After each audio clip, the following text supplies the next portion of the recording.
It's the new number right here, bro. Oh, right. Yeah. You see how I answer the phone, right? Hell yeah, man. All right, shit. What you up to, bro? What's going on? I'm chilling, man. I'm chilling. I just let this motherfucking bar. Yes, sir. Shit, man. No, I ain't mad at you, bro. I was just calling to tell you good night, man. Man, what the fuck? No, I was just calling. You know, we get up early in the morning, man. So I was just calling to tell you good night. I'm about to shut it down. Yeah, I ain't gonna lie. This shit sound crazy as hell, man. No, I was just calling to tell you. No, I was, shit. Brother tired, man. So I was just calling to say good night. What the? Man, what the fuck is you? Man. No, I'm about to shut it. I'm about to shut it down. You don't call on the phone and say that? No, I'm just calling to say good night, man. I'm about to go to sleep. I just want to say nighty night. Man, get off my.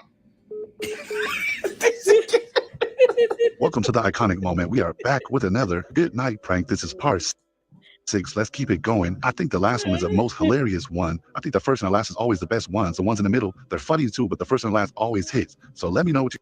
Y'all. What's going on, everybody? Got to start off with a little humor. Oh, man. Gator?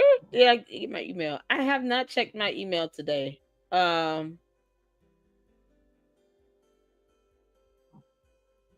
Okay, I see it. Let's see. Here. Okay, I see that. I'll check that out. Hold on. I see a few from you, so let's see.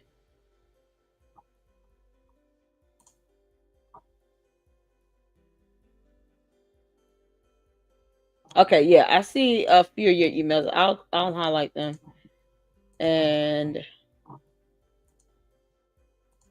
check it out and do some videos on them, okay? Oh yeah. This is sad. Okay, yeah, thank you for the emails. Thank you for that. You guys, we're tapping into some true crime. I don't know about you all, but I like true crime. So we started reporting on true crime last week, and I have another story on Dakota Collins that I wanted to touch on because EWU did a new video, and I am a huge fan of that channel. Explore with Us. That's the name of the channel. It's Explore with Us, and he has some great content, great videos, and some information that was not included in the previous reporting of Dakota Collins, a 10-year-old that was abused and beaten to death by his father and stepmother and somebody else that was in the house. I mean, he just went through the unimaginable. So, these types of stories hit home as a parent and as a mom, and then of course just having a soul and having some level of humanity. I mean, it's just egregious. So, I'm gonna do. I got another email about the updates on the Pope House with the injunction that was filed. So I'm gonna do an update on that in a separate video, and hopefully I can get through the bedtime story of Tyler Perry's lawsuit against Tyler Perry. Y'all know there's another person coming out the woodwork. Oh my God. This thing is about to get crazy. It is about to get crazy. I was watching Willie D Live today, and he brought up how there are going to be more coming. More people coming out the woodworks, with allegations against Tyler Perry. So, man, this is about to get some momentum. Crazy, right? It's like, man. And then, of course, Christian Keys read a few articles today where it was stated that he was paid off. That's insane. Good evening, Pamela. Hopefully he wasn't. I mean, if he got paid off, that might explain why he's not saying he hadn't said anything further about, what he went through and encountered. But I mean, Derek Dixon is suing for $260 million. I highly doubt Christian Keys got anywhere near that. So, all right, y'all. We started off with a prank that's going on where men are calling their homeboys, telling them good night.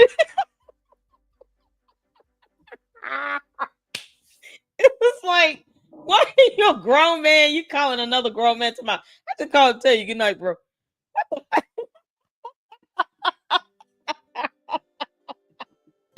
Oh, that's funny. Hope everyone enjoyed their Juneteenth. It was a day. It was a day today, Pam. It was just a busy day. It rained in my area too. Keeps raining down here. Hey, Skeeter, everybody, speaking to everybody, how's everybody doing? Good evening. Y'all ready for a bedtime story? We finna get it in. Ralph Mars, up for a good laugh. Oh, man, we started off with a good laugh. Hey, Lord. Where's my ace here in StreamYard? So if you guys have any questions or anything, make sure you know, if I miss it, just let her know. She'll send me an email. You guys can always email me as well. I got your email, Skeeters. They're praying for you. Hope you and your family and your son are doing well. Hey, Mark. We can't forget about Mark. I'm so glad you guys are able to tune in. I love true crime. Me too. I do. Huge fan. I have a few channels that I subscribe to that, you know, focus on true crime. Kendall Ray, Elise, what's her name? Is it Annie Lise? And then of course, like Crime Circus, Explore With Us, that's EWU. Of course, Law and Crime. It's a huge platform where they, you know, Mr. Black, just focus on true crime, and they have a creative way of, you know, presenting their information, interrogations, some courtroom hearings, like Law Talk with Mike. He's an attorney. He's actually an attorney in Chicago. He does a lot of videos of just court hearings and reacts to it. You got YouTubers and content creators like Bama Mike. Oh man, there's so many out there that post up just court hearings. And Van Balion is another content creator that focuses solely on like sovereign citizen. I mean, I could name, y'all can see my subscriptions that I have to other content creators that I've subscribed to. Most of them, aside from music artists, are going to be like something with true crime or court hearings or interrogations, stuff like that. So huge fan of it. Huge fan of that. And documentaries. I don't know why. Documentaries. I love learning about history too. Big geek. All right. Everybody speaking to everybody. How y'all doing? Everybody good to go? Y'all ready? We're finna have fun. We're finna have a lot of fun. A lot of videos dropped in the last good day or so. I've been laughing all day. Fat Joe was just sued too. Good Lord. Fat Joe caught it. Oh man, there's another lawsuit we gotta go over, y'all. Fat Joe? Jesus. Lord. I'm sure this is just the beginning. Absolutely. Hey, Javar, how you doing? You doing well? Hope y'all are doing all right. Yeah, hi to all the people in the bushes. My Lord, you don't have to hide. Jesus loves the trolls as well. All right. It was beautiful in Chicago today. That's good. We're catching that weather down here in Georgia. Ugh. Thundering here. I know, right? It's been thundering, storming all day. All right. Yeah, we're gonna get to it. I just wanted to make sure I got, you know, y'all comments and everything. Woo time. Hopefully you guys are snuggled a bit. Where's Candia? I didn't schedule the live, y'all, because every time I do, I never make like the time. I have to keep pushing it back, and I hate doing that. So, you know, I work during the week, have a regular job. It's just, it is what it is. So it's been difficult to try to stick to the schedule. Hey, Nita, how you doing? It's been difficult to stick to the schedule when I schedule it. Because trust me, I would love to like do these lives at like 5 or 6 o'clock and be able to do some other videos as well. But it's just not always that feasible with work. But you guys make sure you check out the prank video I was just playing when you came in was from the Iconic Moment channel. And they have just, a compilation of pranks. Me calling on me to my good night. I thought that was funny. All right. Y'all, when we left off at last night was on page 21. Like I said, I do want to get through this. So I might just kind of skim over some of this and then read the text. Or just read faster. I guess that's kind of the fun of it all, is being able to read this like this. because I know most times you guys don't like for me to read the entire lawsuit, but this is something else. I mean, this is something else. It's somebody that I actually, enjoyed their, productions and movies once upon a time, and then they just kind of got one of the same. And now we're seeing this unfold on, in on national television with this stuff. This is crazy. All right. So here's what we are going to pick up at. Last night we kind of went over part of the lawsuit where, there was the allegation of Tyler Perry's big ass coming to a room and sneaking in a bed. Learned words like, was it deep throat something? It was just weird how the attorney wrote that, the full deep throat refusal. It's just stuff like that. It's like, why are you saying that? Oh, come on, counsel. All right. So here's what we pick up at on page 21 at point 114. Perry would also share intimate details of his own sex life with Dixon. Among other things, Perry would tell Dixon that he had not had good sex since he became rich, and that there were certain times where he had not been touched in months. On the second to last day of the shooting, let me make sure y'all can see this. Take this down. Trigger warning. I know, right? Thank you for saying that. Thank you, Laura. Yeah, it's a trigger warning. Lots of deep stuff in here. Let me make sure I got all y'all in. Hey, Seneca, how you doing? Y'all welcome in. It's a bedtime story. Bedtime story. All right. Picking up where I left off.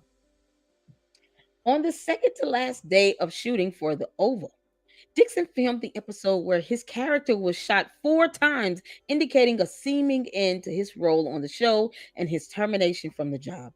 It was precisely following this day of filming when Tyler Perry knew that Dixon's character's fate was to be decided that Perry invited Dixon to his trailer for drinks. Dixon knew that refusing meant the end of his career, so he accepted. So let's check out this text over here. This text message over here.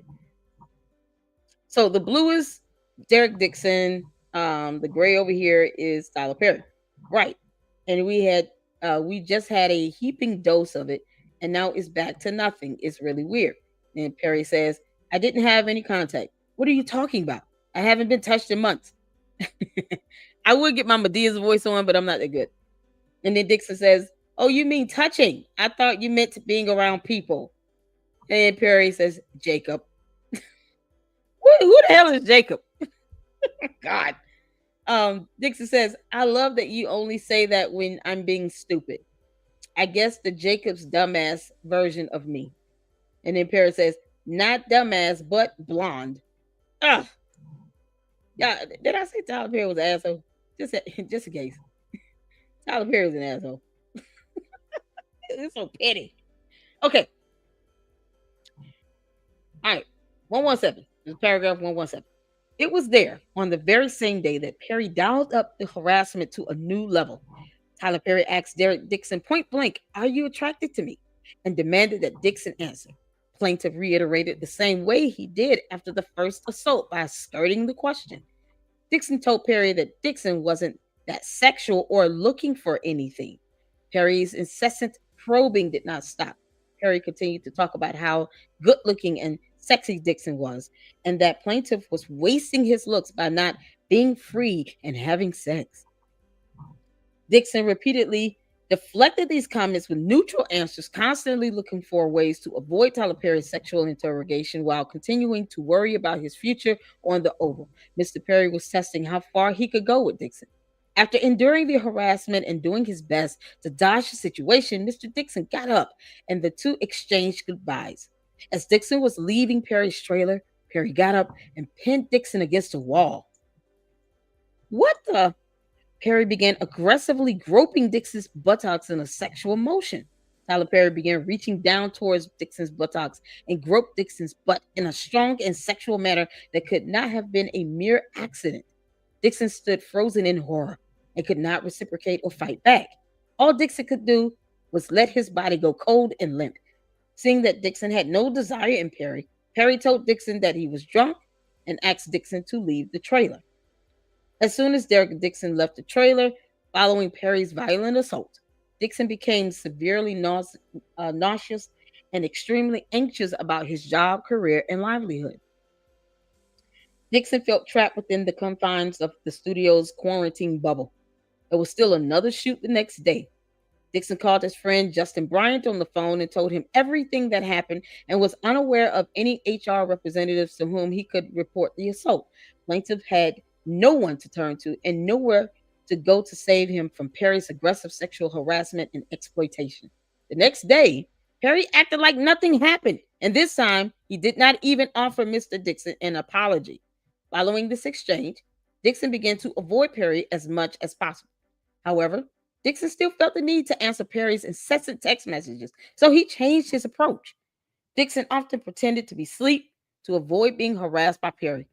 However, Perry persisted by texting Dixon the following messages: A, are you awake? B, stop ignoring me. C, you are awake, Derek. D, wake up, I know you're not sleeping. And E, give me attention.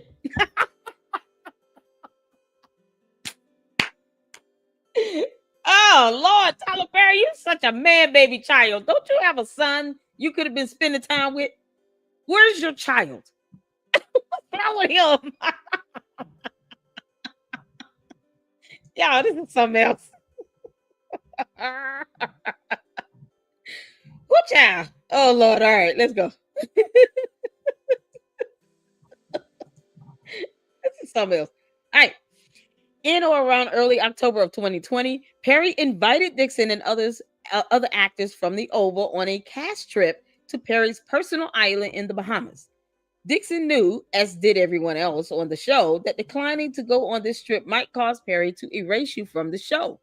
Dixon agreed to go knowing that the whole cast was going to be there. One night while in the Perry's private island in the Bahamas, this man got a whole private island, y'all. And he doing dumb shit like this. Could he not just have paid for, like, I'm not advocating someone go out and get a streetwalker, but I'm just saying. Oh, all right. One night while in the Perry's private island in the Bahamas, okay, oh God, come on, counselor. In the Bahamas, the cast was having a party. At the end of the night, Perry told Dixon that he wanted to talk to him. Dixon was caught off guard. Perry made alcoholic drinks and forced Dixon to drink with him. Dixon knew that he could not refuse the drinks, otherwise he would risk upsetting Mr. Perry. Instead, Dixon tried to stay in control and sip drinks slowly. I mean, one sip for the whole night. I mean, seriously, you didn't have to keep drinking. Why? Like, nah, just give me some water. Why not just tell him your stomach hurt? I mean, I'm just saying. All right, Tyler Perry did not control himself. He drank until it was clear that the alcohol had made him bold and sexually aggressive. Perry told Dixon that he wanted a relationship with someone who could be emotionally and sexually available to him, but would also be permissive of Perry having his own relationship with someone else. You mean the baby mother that you probably never talk about, Tyler Perry? Is that it? Ugh. Perry said he could see himself having that type of relationship with Dixon. Perry insisted that Dixon needed to be with someone rich because Dixon liked nice things. Perry told Dixon that he was watching all the cat. See, okay, let me tell y'all something about this statement right here. So when the defense goes in and says, okay, this speaks to the character and the motive and intent of this whole lawsuit here, pointing out that Dixon likes nice things. I mean, as his attorney, I would not put that in here because the defense is going to take this and run with it. They're going to say, well, Derek Dixon likes nice things. It's in his own complaint. How do we not know that he was enjoying the gifts and the attention that Tyler Perry was giving him and was just leading the man on? See, I'm reading this with an impartial view, and I'm able to say on both sides what, in my opinion, what would be right or wrong and things that could be brought up. And this is certainly one of those things. It doesn't help your client to put this in here, counselor. Because the defense is going to play with it. They're going to take this one sentence and run with it. Because that's already going to be the defense anyway, right? Well, Derek Dixon was the one that, didn't seem to give much of a kickback, and he wasn't fighting too hard. He chose to still go to his trailer to have drinks. He accepted this brand new car. to live on the studio lot in the studio apartment. He didn't really go out of his way to still fight and still try to maintain some neutrality to keep his job. He didn't do any of that. That's going to be the defense argument with this case. Now, more cases coming out. Going to be harder to say that about all of them. Because, like I told you guys yesterday, you get 3, 4, 5 people filing lawsuits where the allegations are similar, if not the same exact thing. After a while, you got to start asking, okay, are all 5 or 6 of these people lying? Because if they're pretty much, they got their own experiences and they're all saying the same thing, unless there's some conspiracy, which I don't like to dip into that conspiracy stuff. They all could probably get sitting together talking about how they're going to sue this man and go after him. But 9 times out of 10, that doesn't really seem to be the case oftentimes. So, it's kind of hard to say that they're all coming together just doing this intentionally. But if each person, let's say they don't really know much about each other, but they all can say pretty much the same thing based on their experiences and the allegations, then that's going to be something the jury is going to have to look at. They're going to say, okay, look, you got 5 lawsuits against you, and they're pretty much all the same. Same thing with P. Diddy. You get multiple people saying, this is your MO, this is your pattern of behavior. That builds that character and that, credibility case. And it starts to weigh down after a while when the more people come out and say, well, he did all these things to me as well. It sounds like the same thing that happened to me. Yeah, that's going to wear down the character and credibility part of this case. And that's, man, he's got a mountain to climb on this one. All right, move on. Just want to make sure I kind of give something along the way that makes sense. Good Lord. What's going on, Auntie? I have to catch up. Yeah, we ain't been too long into this. Hey, Saint. How you doing? I don't want to pass anybody by. All right. And did I say good evening to all the people watching in the bushes? You don't have to hide. Good Lord, don't hide. Jesus loves the trolls as well. All right, moving on. Perry told Dixon that he was watching all the cast as they laid out in the sun with tanning water. Perry continued raving about how seeing Dixon greased up like that was driving him crazy. Tyler Perry said he would have burnt the whole island down if one of the other actors or anyone else from the group had touched Dixon that night. How did we get to that conversation? I mean, what started that type of conversation for those remarks to be made? I'm just curious. At that point, he once again aggressively seized Dixon and groped his buttocks. Dixon once again did not reciprocate and froze up. Perry got the message and told Dixon to go to bed. Dixon was terrified and could barely sleep. Wait, where did he sleep at? Did he go back to his hotel room or something? Where did he fall asleep at? From that moment on, Perry became extremely frustrated and possessive. Perry wanted desperately for Dixon to be attracted to him, but Dixon was not. In one exchange, Perry sent pictures of himself from the Bahamas to Dixon. Dixon responded that the water looked nice. Perry got upset that Dixon did not see the stud in the picture and instead focused on the water. Perry called Dixon an asshole for laughing out loud at Perry's desire for Dixon to call him a stud. Yeah, it's so funny that this asshole is calling someone as an asshole for not recognizing him in a picture and calling him a stud. Tyler Perry, you wear wigs and dresses, okay? Listen,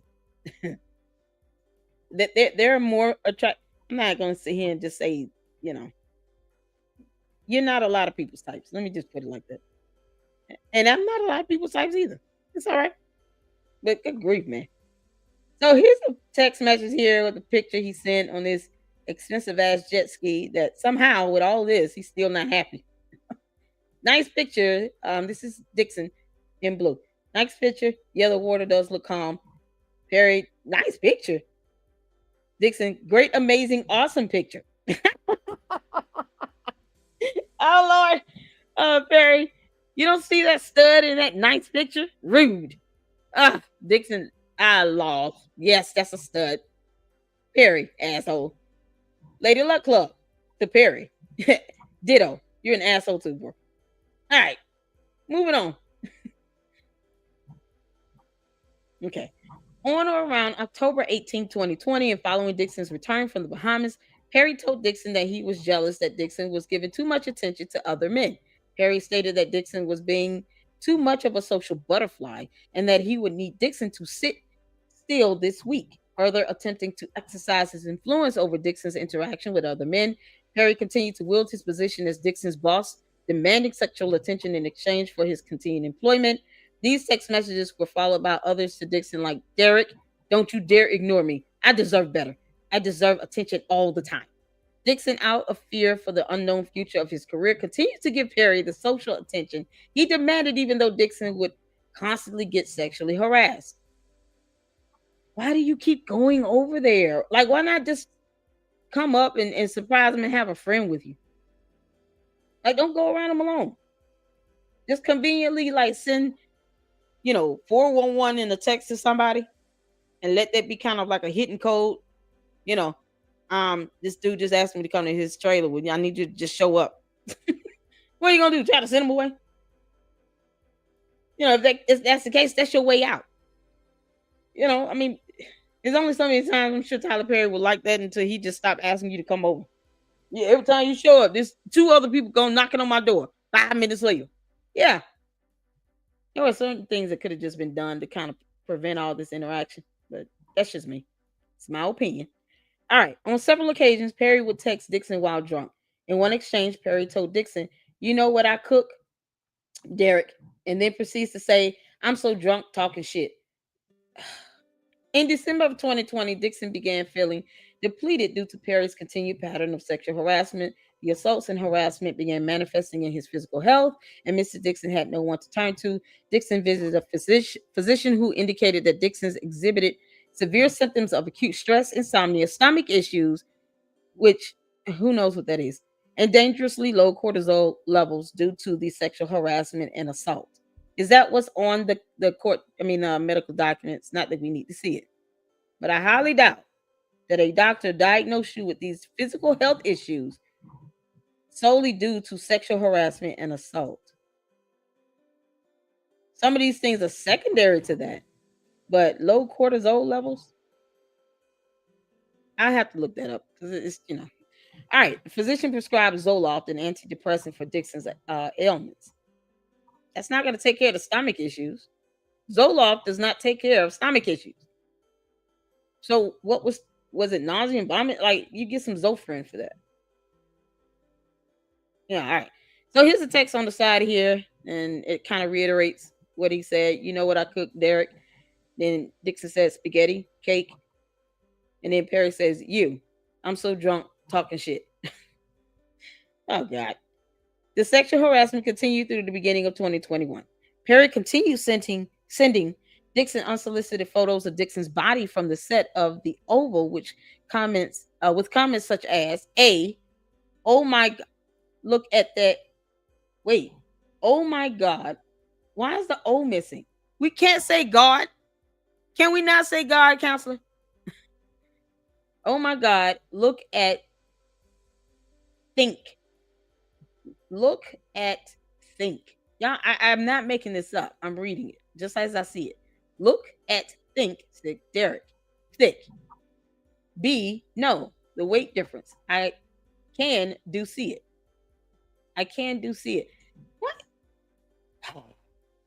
Was Tyler Perry drunk again, sending these weird ass text messages that literally defy English grammar? C, thick Derek. Okay, good. D, nope, I can't deal with thick Derek. Law. E, what's it going to take for you to have guiltless sex? Have you found that yet in therapy? F, what's your waist? I'm so glad think Derek us back is with us. Oh my God, man, I can't take the grammar. G, break out in ass and thighs. H, you home? I don't want you out with your friends drinking. I, you are the rose, but you are so blocked that you refuse to be smelt, sick, or opened. J, when you finally are able to unlock your mind, you're going to make that person crazy in a good way. K, have you been intimate with someone? L, why did that photo of plaintiff and another cast member make me jealous? You two together. M, thick Derek, get that Chipotle. No, I can't. Only from your jeans. N, Derek is there to make men swoon. Derek is there to make men swoon. Okay. Oh, what I mean by that is that you're so beautiful when you finally are able to unlock your mind, you're going to make that person crazy, crazy in a good way. Dixon responded, as long as my face doesn't get messed up, as long as it doesn't leave a mark. And Tyler Perry responded, what will leave a mark, Derek? Say it. On your neck? What do you mean you haven't? Have you been intimate with someone? P. I can't wait. I can't wait. Get that phone call from you when you tell me you let go and you loved every man sick of it, referring to plaintiff's desire to openly engage in sexual encounters. Q. No straight man would be going on walks with you or cooking dinner for you unless they wanted to fuck you. I would F you. Y'all. This is ridiculous. Y'all, this is grown folk bedtime story here. So please do not be listening to this while I'm reading this. This is not for children. Do not be listening to this with your kids. That's what I mean.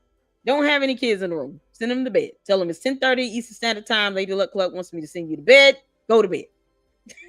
This is something else. R. What are you doing hanging out with that girlfriend of yours? She wants you too. Everyone wants to F Jacob, referring to Dixon's character in the pilot of Losing It. I've never heard of that show at all, Losing It. I mean, is that a thing? Okay, let's go up. Y'all can see this text message up here. Dixon said, I need to smell the roses more. Perry said, you are the rose, but you are so blocked that you refuse to be smelt or open. Dixon said, that is sweet, and I'm working on it. #therapy. I'm really scared that I'm going to waste my life worrying. And then Perry said, been there, stopped. Okay, it's supposed to be stopped. Stopped somewhere in my late 30s, early 40s. Okay. Oh, y'all. After several weeks of unreciprocated sexual innuendos and demands for attention, Perry lashed out at Dixon on set and asked if he needed to punch Dixon in the stomach for Dixon to act the way Perry envisioned in a scene. This exchange was highly tense, and Perry's reaction stunned several cast members. Actors on set consoled Dixon for the abrasive interaction, confused as to why Perry overreacted in such a manner. But Dixon knew that Perry was lashing out due to his frustration at the lack of attention Dixon was giving him. On or around June 4, 2021, Perry invited Dixon to his house to spend some time together and discuss the pilot of Losing It. Although Dixon hesitated, he feared the consequences of disappointing Perry and believed once Losing It was a big show, he would be freed from under the clutches of Perry. During this visit, Perry made several alcoholic beverages for himself and demanded to know why Dixon was not having sex with anyone. Perry probed further about Dixon's sex life, insisting that the two were becoming increasingly drunk and it was time to end the night. Perry then led Dixon to a guest house where a guest bedroom was. Dixon would be staying there that night. Inside the guest bedroom, Perry mentioned to Dixon to come see a weight monitor that he had. Perry told Dixon that for the monitor to work, Dixon would need to step on the monitor wearing only his underwear and push Dixon to try it out. Dixon tried to avoid the uncomfortable situation, but decided it was better to comply and hurry to bed than to wait for the alternative at that point. After weighing himself, Dixon walked toward the guest bedroom, followed by Perry, who then asked Dixon for a goodnight hug. Really? Tyler Perry, you so lame, man. You're doing all this nonsense, and then the only way you're trying to get close to one is asking for a hug. Like, come on, man. Rather than arguing, Dixon complied, at which point Perry reached out and yanked Dixon's underwear down from behind. Are you serious? Ugh. Perry then began to vigorously grab, grope, and play with Dixon's buttocks in a sexual manner. Dixon was naked, stunned, and seized by tremendous fear. Dixon started to tell Perry that he did not want his underwear down, that Dixon didn't want to be naked, and that Dixon didn't want this. Dixon quickly reached to pull his underwear back up. As soon as he did, Perry grabbed Dixon's reaching arm with a tight grip and held fast. Tyler Perry told Derek Dixon to relax and to just let it happen, and that Perry wasn't going to hurt Dixon. Perry continued to sexually grope Dixon's buttocks. Dixon's anxiety anxiety rapidly escalated, thinking that he might soon be raped. Okay. Dixon was not sure what to do, and his breath shortened. Perry ignored Dixon's refusals and held Dixon's hand fast, preventing him from reaching for his underwear. Dixon was naked and being groped by a large, drunk, and sexually frustrated 6'5" man. Y'all, Tyler Perry is a big dude. I'm just saying. That's why it's so hard to believe that he did not see him walk in the room for my part 2 last night before he slid in the bed behind him. You didn't see this big, tall black man come in your room? Was the door closed? Like, seriously, you would have heard him walking in. But either way, all right. The stuff that Perry is doing, if this is alleged to be true, is gross. If it's true. I can't, man, this is something else. Oh, it is. One dude. All right, so I'm gonna start back here. Perry ignored Dixon's refusals and held Dixon's hand fast, preventing him from reaching for his underwear. Dixon was naked and being groped by a large, drunk, and sexually frustrated 6'5" man who had Dixon in his clutches. Dixon did not know if he was going to have to get into a physical fight, but he knew that any efforts to fight back were hopeless. Perry had armed security at his gate, was much larger than Dixon, and told Dixon that he had several guns in the home.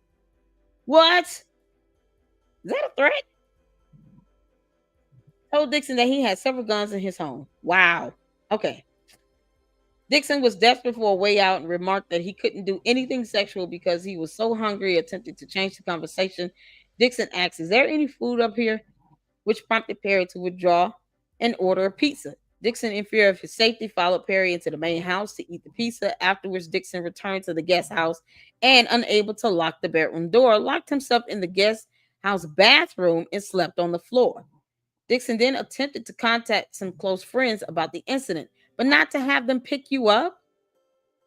You see how weird this comes off? Let me just take a break. Hold on. Let me get some comments in. Because the thing is, why didn't you call someone to pick you up? Like, this is something else.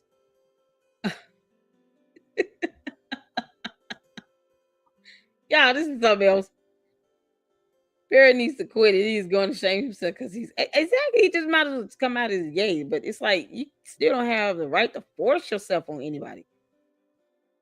Tyler Perry acting like a real idiot right here. I mean, the man, you slept on the floor of the bathroom.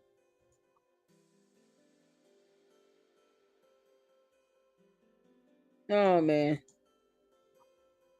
Tyler Perry is more attractive as Medea than himself. Yeah, I said it.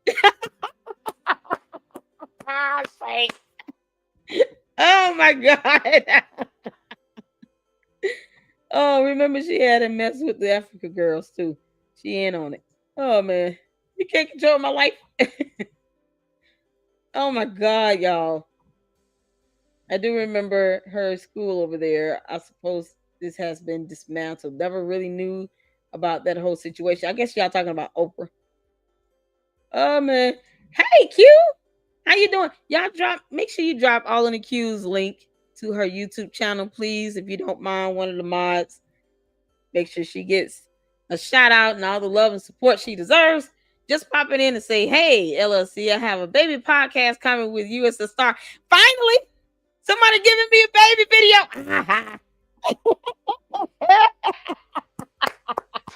You have not arrived until you've been babyfied, okay? Yay! Oh, dear woke Christian, I got one coming. Y'all, he did one with himself, and it's so adorable. I mean, that baby, dear woke Christian, is so adorable. Y'all, we have no quarrels against babies. I think you see things in baby form, it just kind of helps to bring back that level of innocence where you can laugh at things.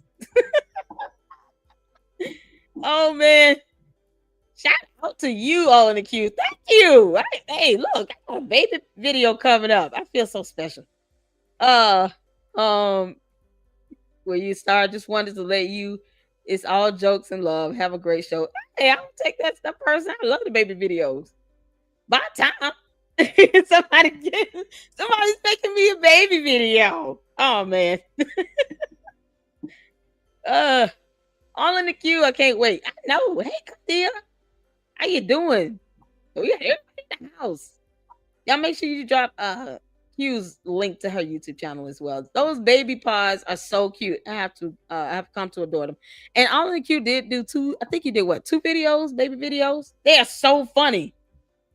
They are so funny. They'd be cute. Yeah, you guys want to check out her YouTube channel and Q, you mind if we drop your link to your Twitch? Hey, Skid. Oh, thank you. Thank you for the super sticker. $4 super sticker. Thank you so much, Skeeter. Skeeter and Mark, how y'all doing? Oh my God. That's so sweet. Thank you all. Total predator. Yeah, he is. He acting like a whole predator right now. Tyler Perry. And then he got another victim about to come out and file a lawsuit. Oh my goodness. Yes, please drop her YouTube link. One of the mods if you can. And if she doesn't mind her she said, thank you, Miles. Love you guys. Stay genuine. Absolutely. Thank you so much, Candia, for dropping her YouTube link. I appreciate that. And I think her Twitch as well. If she wants to share that. Seneca said gross. I know, right? This is gross. What you say, Auntie? Tyler P is a nasty man, isn't he? He seems so desperate and foolish for texting this man. Call him up. I know, right? I mean, the worst that happens is you get, recorded on the call, but is it any different with the text? Like, this is insane what he's doing. And he has a lot of money. He has so much wealth. This goes to show people being rich doesn't make you happy. I'm not going to say I don't mind having some money, though. But it won't buy you happiness. If you're not happy before you get this wealth, you're not going to be happy with it or, after that. So he doing, Tyler Perry doing too much. This is crazy. It's nasty.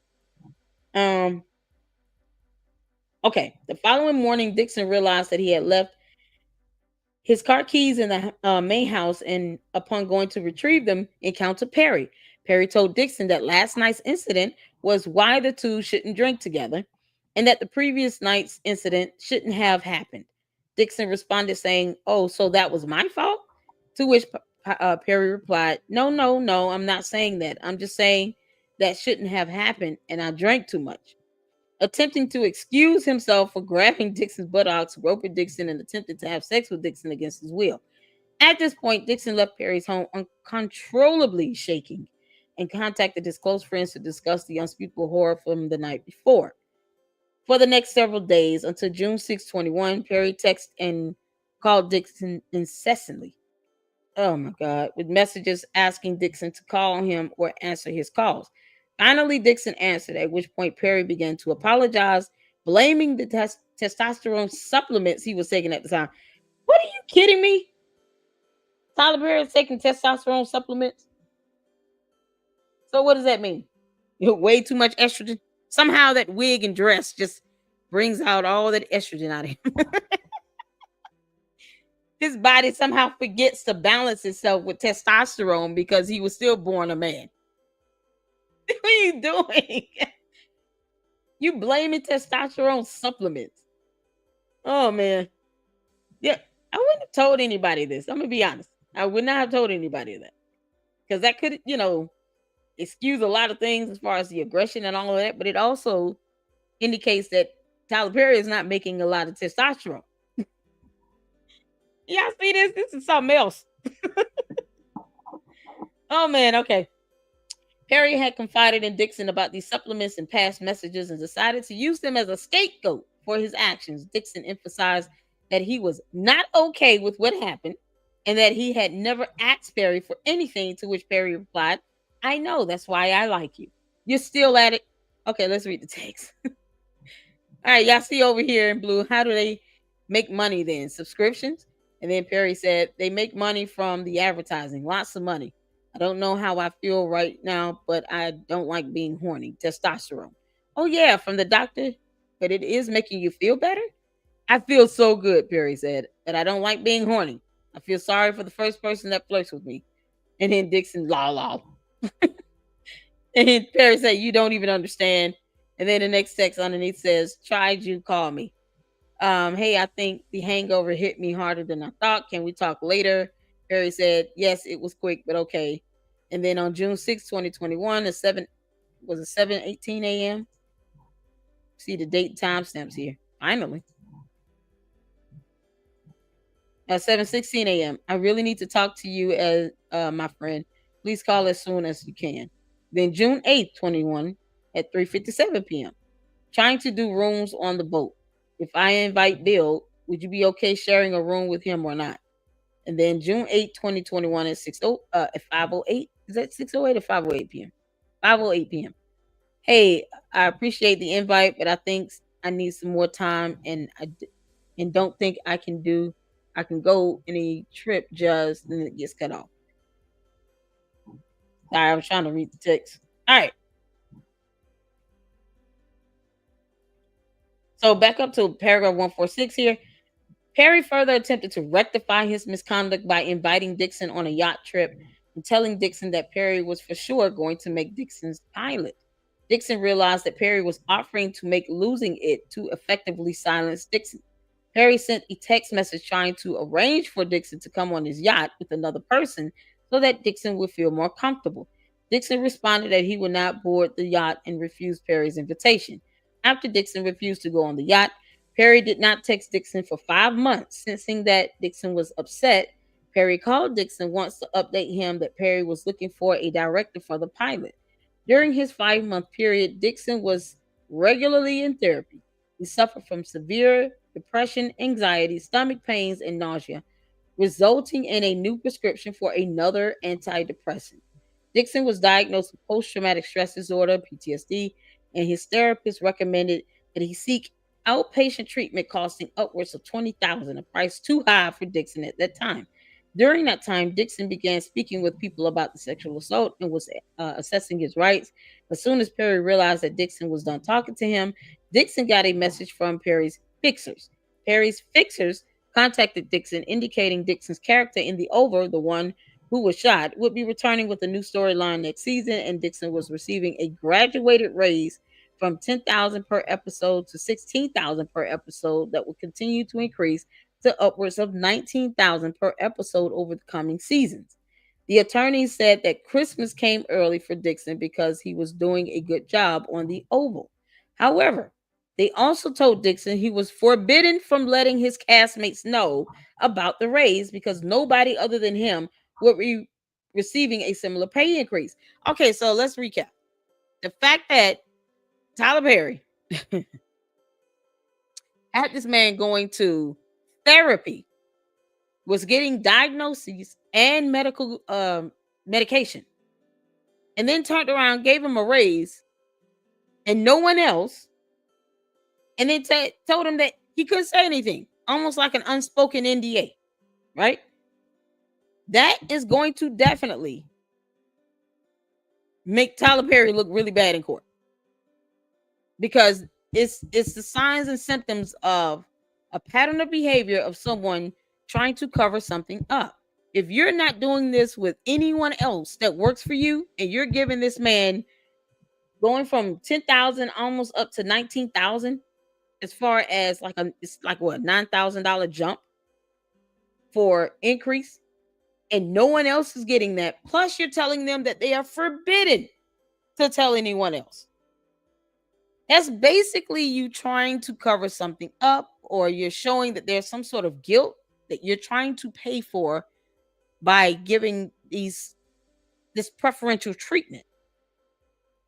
So this certainly will not help his defense, especially if that call was recorded, which I hope it was, because otherwise, think about this. Who's going to go in and testify? Like the fixers, are they going to go in and testify on behalf of the petitioner, on behalf of Dixon? And if that be the case, would they have to be, ordered by the court to do it? Because these fixers are the ones that allegedly called him about this. I hope he recorded the call. I just hope he recorded the call. So being forbidden to tell anyone else that you got a almost $9,000 jump per episode, and that you're getting a pilot for your own show. I mean, that's kind of classic NDA type behavior, NDA language. And no one needs to do an NDA, a non-disclosure agreement, unless you're trying to keep something secret. Most times, who needs to do an NDA? Not in this type of field. All right, so, okay. Lastly, the fixers told Dixon that Perry wanted to buy the right to produce the pilot of Losing It and planned to spend up to $1 million producing the pilot. Dixon immediately knew why he was getting this raise and why the pilot was being produced. He knew he could keep the money and the job or complain about the sexual harassment, but not both. The situation facing Dixon presented a challenging discussion that left him unable to take any action or make any decision. The prospect of the sexual assault and harassment becoming public and dealing with Perry's highly paid attorneys was daunting. Perry had significant resources, whereas Dixon did not. Dixon's goals of working as an actor and being discovered for his talents might be jeopardized. It was an extremely difficult decision. Dixon bowed to the pressure in fear of losing his livelihood, and in hopes of advancing his career, Dixon decided to return to the set and have his pilot produced. He insisted, however, and decided to put safeguards in place between himself and Perry. In or around November 21, Dixon returned to shoot the Oval. It was then when he saw Perry for the first time in person since the June 21 sexual assault. Dixon suffered a panic attack in his trailer, prompting another actor to calm Dixon down. Seeing that Dixon was still upset, Perry knew that he had to up the ante to ensure Dixon's silence. Perry began periodically texting plaintiff regarding the production of the pilot of Losing It to string Dixon along. Soon after, Dixon received a call from a member of Perry's production team telling him that they were considering shooting Dixon's pilot in the coming fall of 21. Dixon was desperate for this good news, given the uncertainty surrounding his finances and concern about his future. On or around March 4, 22, Dixon signed the literary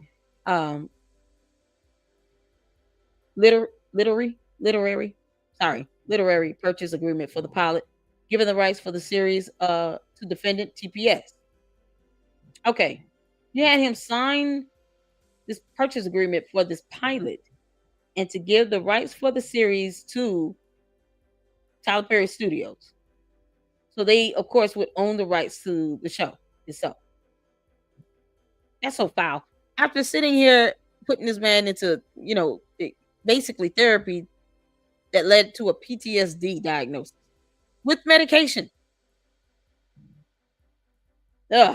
Dixon was unaware of TPS pre-existing television contracts with Viacom CBS, now known as Paramount Global, which would later prevent the sale of Dixon's show to any media outlets or streaming services for 2 years. Wow. And even then, after that, I'm sure he would have been an asshole and given him a harder time. On or around March 21, 22, shortly after seeing each other on the set of The Oval, Dixon and Perry began shooting the pilot. Perry called Dixon following the shoot, telling him that the show would net $2 to $3 million per episode and run for 2 seasons guaranteed. Perry purchased the rights to Losing It from Dixon, but did not try to sell it to any network. In fact, Perry was under contract with Viacom CBS, preventing him from selling Dixon's show for an additional 2 years following the purchase. Wow. In other words, Perry spent money shooting a pilot for a show and then purchasing the rights to it, knowing that Perry could not sell the show for 2 years. Clearly, this was done for the ulterior motive of silencing Mr. Dixon. As it turns out, Perry had no intention of ever producing Losing It. Perry never made any effort to sell the show or shop it. Perry was only using the show as a quid pro quo to Dixon, holding its production over Dixon's head like the sword of Damocles. Did I say that right? Damocles? The sword of Damocles? Is it Damocles? Y'all tell me if I'm saying that word right. Damocles? Damocles? I thought it was, isn't that Latin? Or Greek? Oh my God. Y'all, just counselor, why are you even putting something like this in? I'm not saying that the judge may or may not know what the sword of Damocles looks, like references, but more than likely the judge is going to have to Google this and look it up. Yeah, there's some smart judges out there that are well-rounded with the knowledge that they have, but come on, man. Nobody expects to see this in a lawsuit.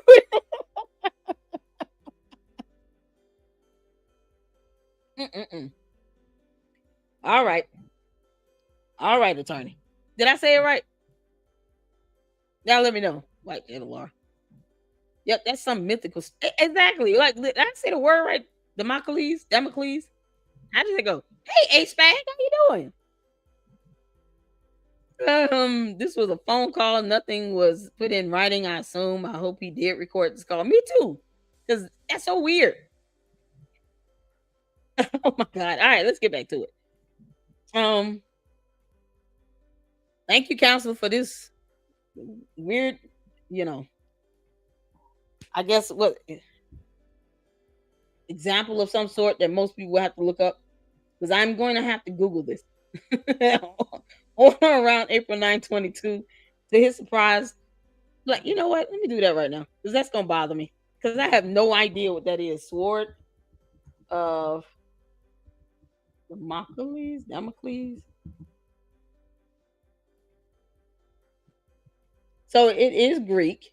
I'm gonna share this tab right quick so y'all can see this, because some attorney just felt like everybody would just know what that is. Oh, good Lord.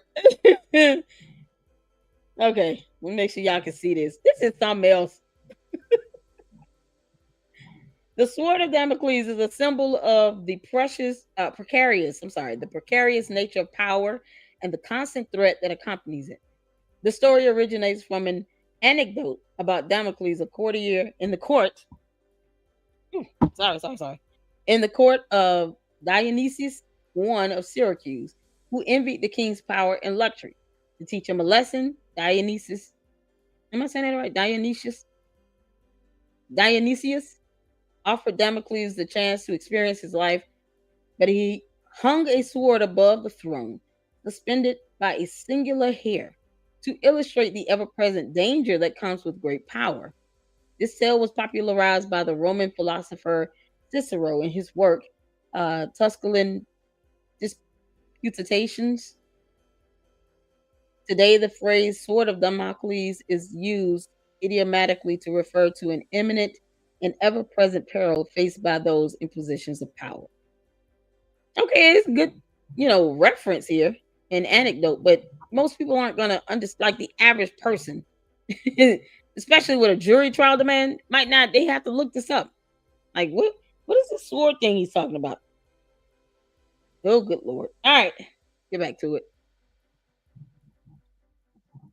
Uh-oh, what's going on with them? All right, here we go.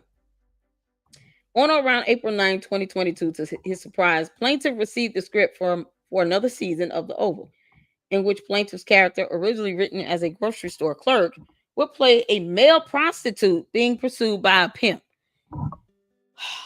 I would rather he just remain the grocery store clerk. I mean, good Lord. He went from grocery store clerk to being shot to coming back to play a male prostitute being pursued by a pimp.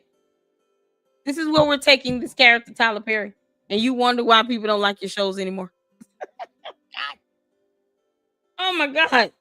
This character sings and stories shared eerie similarities to Perry's pursuit of Dixon. So yeah, just go ahead and continue on giving this man PTSD, why don't you? Now he's got to experience this in a role, in a character, in a show. Oh, come on, man. While it was not surprising that one of Perry's characters would end up this way, the timing of change to Dixon was a very clear message. As Dixon continued to read through his scripts, he started to notice that Perry included lines taken directly from things that Perry and Dixon spoke about. Perry started to base the script on a real life and made it personal. For example, Perry wrote that about Dixon that I don't like none of my bitches running away. He was making good money for me. What? The character development is just piss poor. Now he's saying stuff like this. I don't like none of my bees running away. He was making good money for me. In or around April 22, before beginning to shoot the next season of The Oval, Perry called Dixon to discuss the June 21 sexual assault. On the phone, Perry lectured Dixon about how Dixon was overreacting to the essay because of prior essay in Dixon's life. Perry said that there was a misunderstanding and miscommunication, and that Dixon needed to say no stronger. What the? Oh my God. In other words, Perry blamed Dixon for the essay, claiming that Perry felt that Dixon's no was really a yes because Dixon did not say no strongly enough. How do you want this no? And in how many languages do you need this to be said to you? No, no, niet, nah, nada, nothing, no, no, no, no, no, nah. I mean, how many versions of the word no do you need? Strongly enough? You want them to shout it? Should it be all caps with exclamation points? Oh, that's so. It's Tyler Perry's asshole. So, as to not jeopardize his employment with defendants Perry and TPS, Dixon dismissed the conversation, especially due to the allegedly impending sale of his show to a major broadcasting company. On or around October 28, 2022, after filming a full season of The Oval, Perry told Dixon that despite shooting the pilot, it could take a while to place. And that Perry couldn't do any other television series until his deal was up with Viacom, which would take about 2 years. In or around January 23, plaintiff indicated that he was moving to Santa Monica.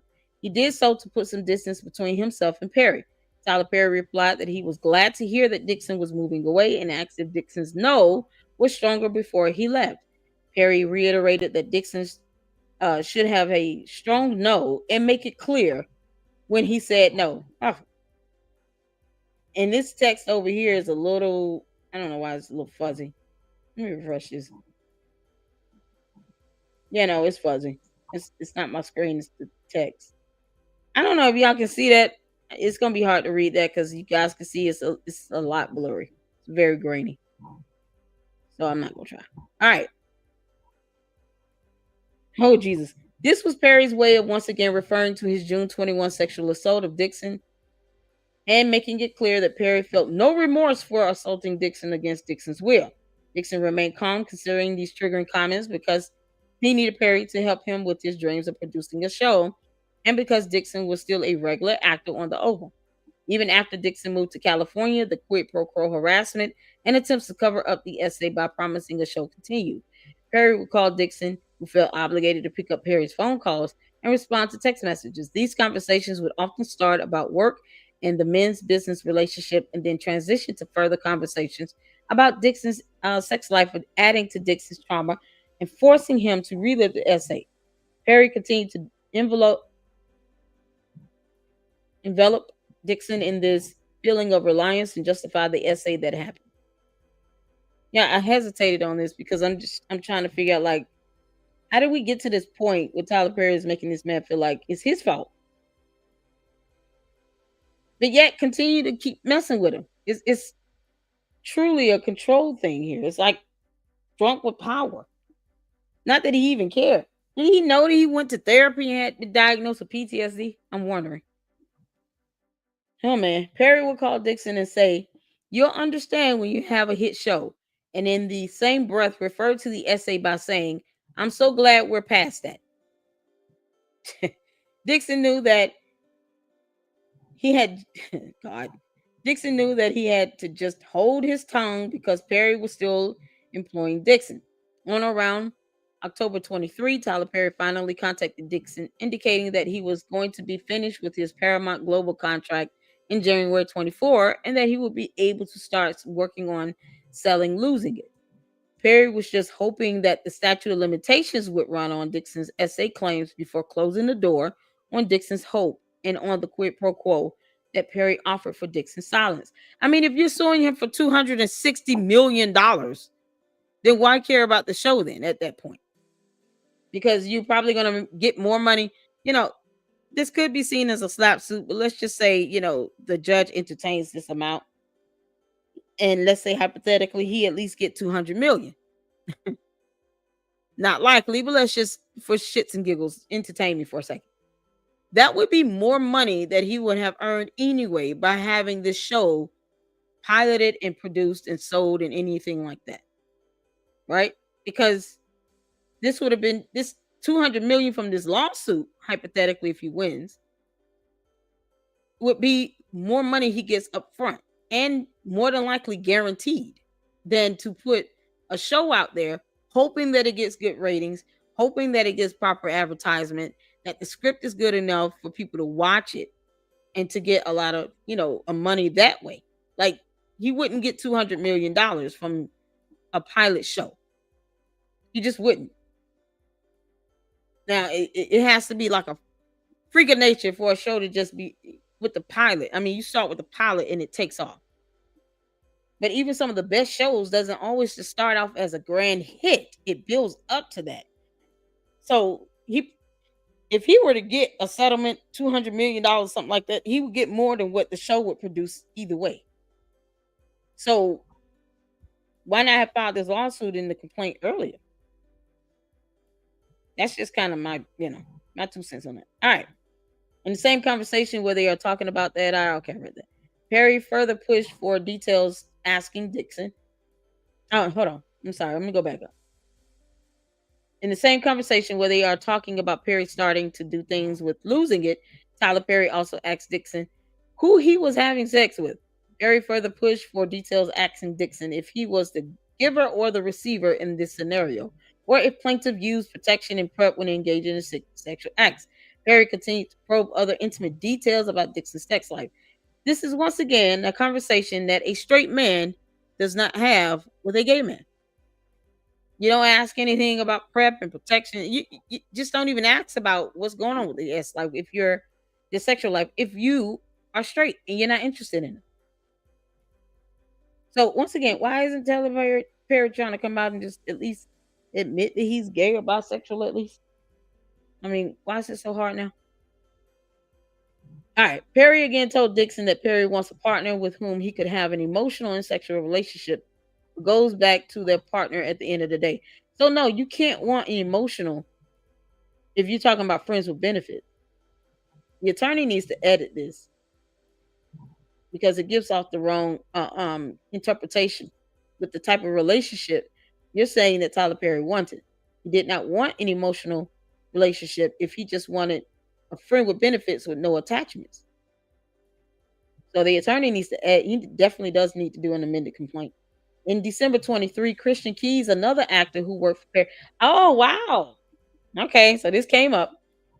Christian Keys, another actor who worked for Perry prior to Dixon's employment, posted a video on social media platforms detailing his abusive experience with an anonymous Black Hollywood billionaire, which Dixon pieced together and believes to be Tyler Perry. I think that's kind of something we can all deduce. And that video is on my channel, you all. So make sure you go check out the video that Christian Keys did. It is posted up on the channel. All right. And of course, this is the link to the video here. Dixon heard Mr. Keys' account and saw that Perry had been engaging in the same sexual conduct as other actors. Just like the interactions described by Keys, Perry would get drunk, climb into Dixon's bed, and start fondling Dixon's buttocks. Dixon wanted to share his experiences with the media to prevent other actors from being abused at the hands of Perry. Around this time, Perry called Dixon, indicating that he really wanted to find a home for Dixon's television series, again perpetuating the quid pro quo after the essay to keep Dixon and his claims at bay. Then in January of 2024, Perry told Dixon to begin working on a pitch deck for investors for the pilot. Despite having 8 episodes written, Perry only produced 1, claiming that the president of his company, Michelle Sneed, conveniently misplaced the $1 million that were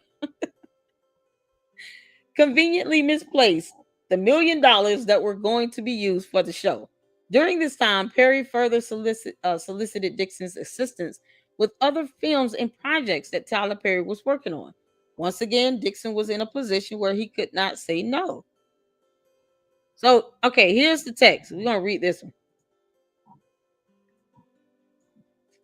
So, Dixon says, I can call you later or tomorrow sometime. Perry says, you have a really fresh voice and take on things. I don't know where this is going, but I laughed the entire time. I can see the world and the characters. My exclusivity ends in 30 days. I want to take losing it out to Amazon or Netflix after that and gauge their interest. But I also want to try and get you with the right people to help you make these shows work.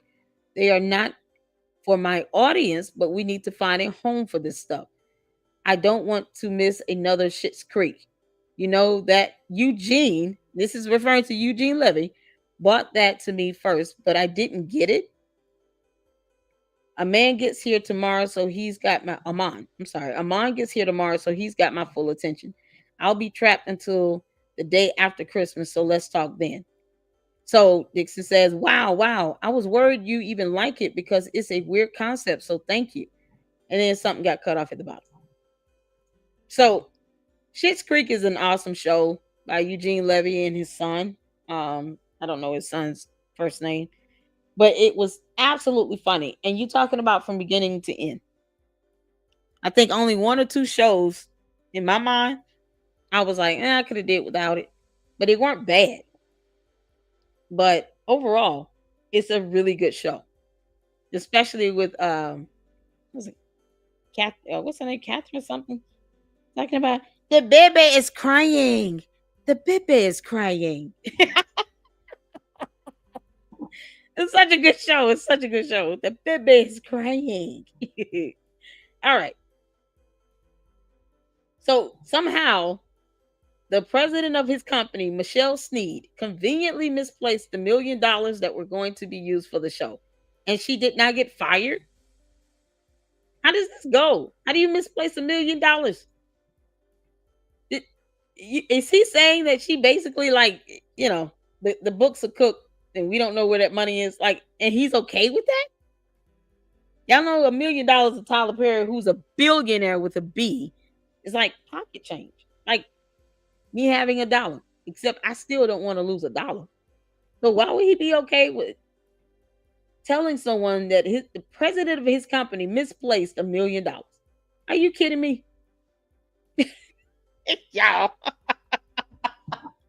Oh, this is some bullshit. All right.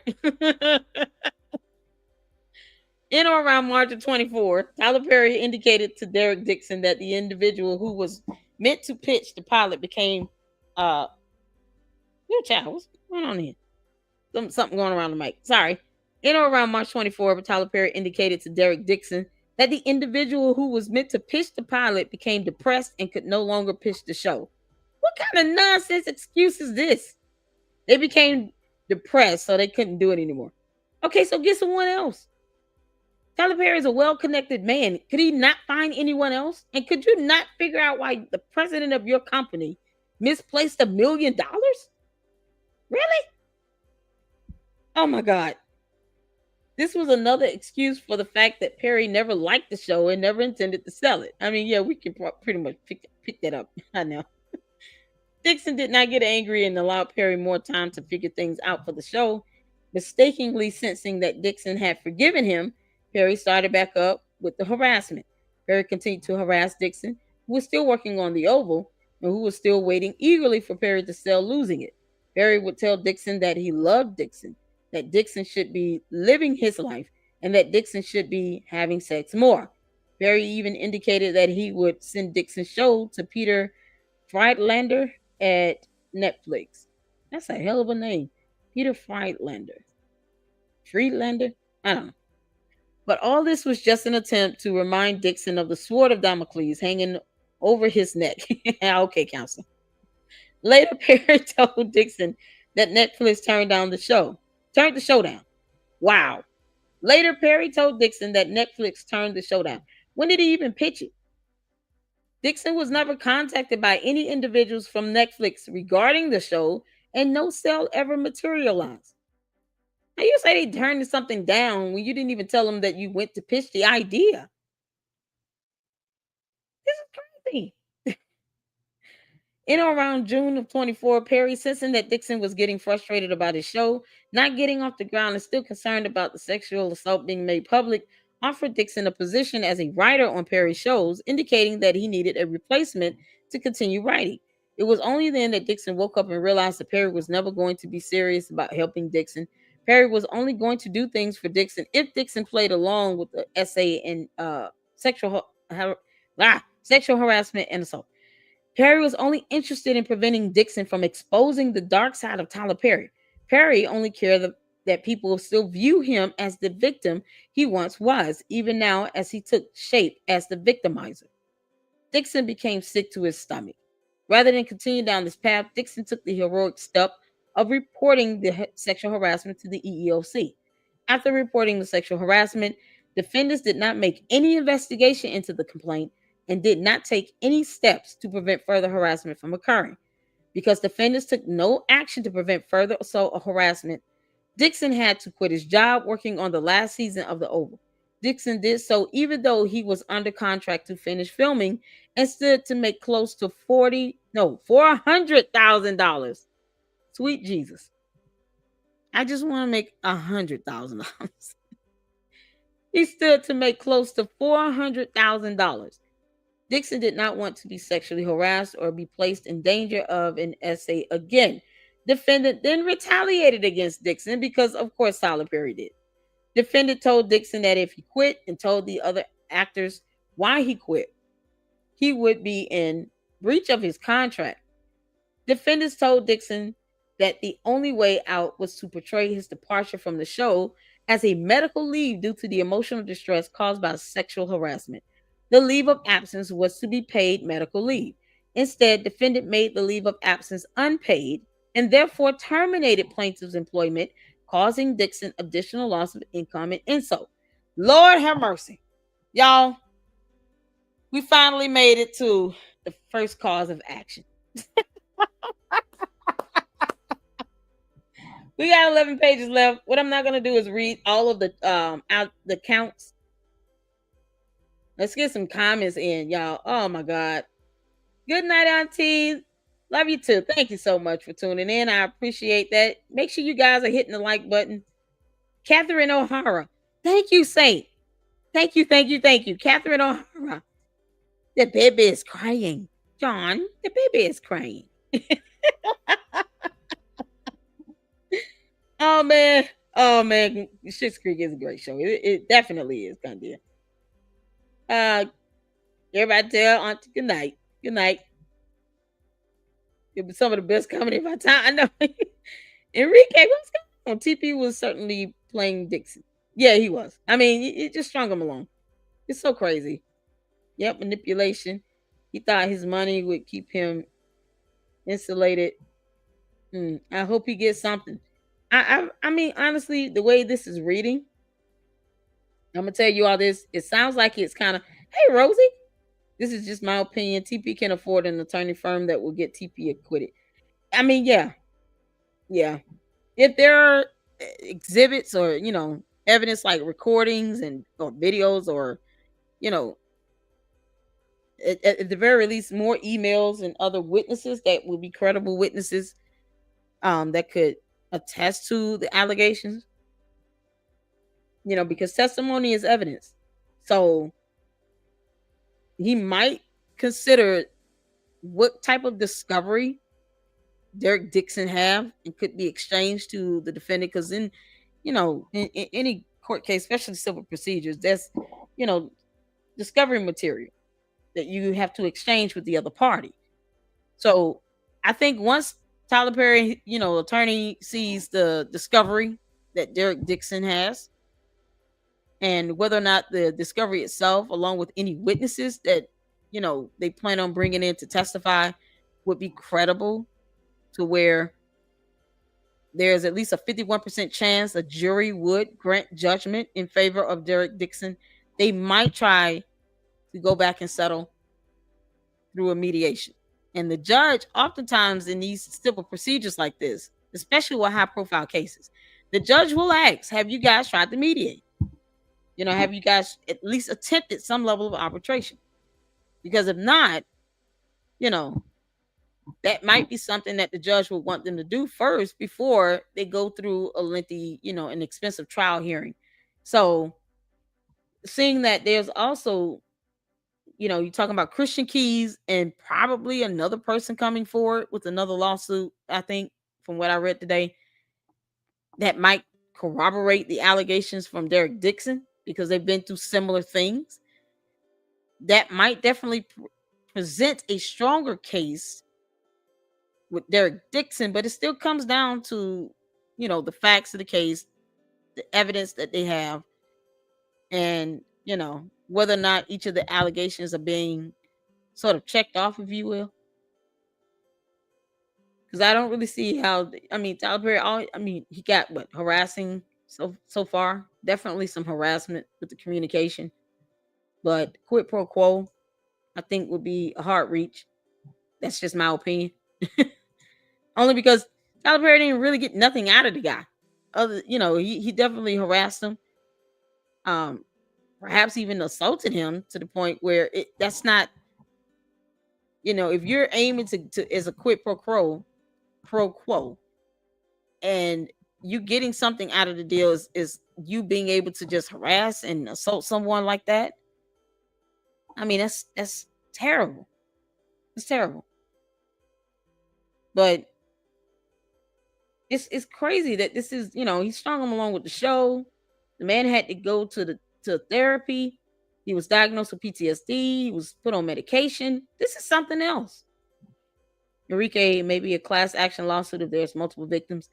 I'm starting to think that it might go that way. It might be easier to ask for $260 million if you have at least 3 or 4 people in the lawsuit as opposed to just one, because the court might look at that as a slap suit. They might look at that and say, okay, it's the damages that you're seeking compensation or relief for worthy of $260 million. But if you add 2 or 3 other people in as co-plaintiffs, then that changes the narrative, because now it's like, okay, it's not one person getting $260 million. That's going to be divided up amongst 3 or 4 people, plus legal fees and attorney costs. So it's something to think about. Hey, Javar, Lady Luck Club, happy Juneteenth to you as well, to all of you all. Unfortunately, working is just, it's sucking the life out of me. All right, cool. So let's just go through the counts here. I'm not going to read all of them because it basically is going to reiterate and reallege the 195 paragraphs up here.